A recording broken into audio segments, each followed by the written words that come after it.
Comedian Kunal कामराला Madras उच्च न्यायालयाचा दिलासा। कामराला 7 एप्रिलपर्यंत अटक न करण्याचे आदेश। एकनाथ शिंदेंवर व्यंगात्मक गाणं केल्याप्रकरणी कामरावर गुन्हा। 31 मार्चला कुणाल कामरा मुंबई पोलिसांसमोर चौकशीसाठी हजर राहणार। कामराला मुंबईत येऊन कोर्टात रितसर जामीन मिळवणं आवश्यक। यापूर्वी दिलेल्या समन्सवेळी कामराची अनुपस्थिती। नोकरीतील डील सोबतच वडिलांच्या अफेअरमुळे दिशा सालियान तणावात होती। त्यामुळेच दिशाची आत्महत्या। मालवणी पोलिसांच्या क्लोजर रिपोर्टमधून मृत्यू संदर्भातले निष्कर्ष समोर।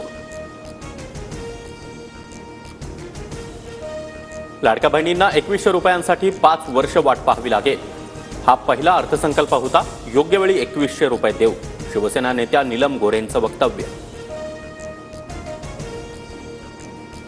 31 तारखेच्या आत पीक कर्जाचे पैसे भरा। निवडणुकीमध्ये कर्जमाफीचं बोललो, मात्र आता तशी परिस्थिती नाही। भविष्यात निर्णय घेऊ।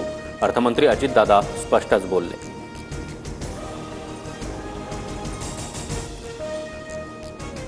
ईदच्या दिवशी हिंदू मुस्लिम दंगल, जाळपोळ आणि बॉम्बस्फोटाचा इशारा। बांगलादेशी आणि पाकिस्तानी घुसखोरांवर निशाणा साधत एका अज्ञात व्यक्तीची ट्विटर पोस्ट। मुंबई पोलिसांनाही टॅग केलं। चौकशी सुरू।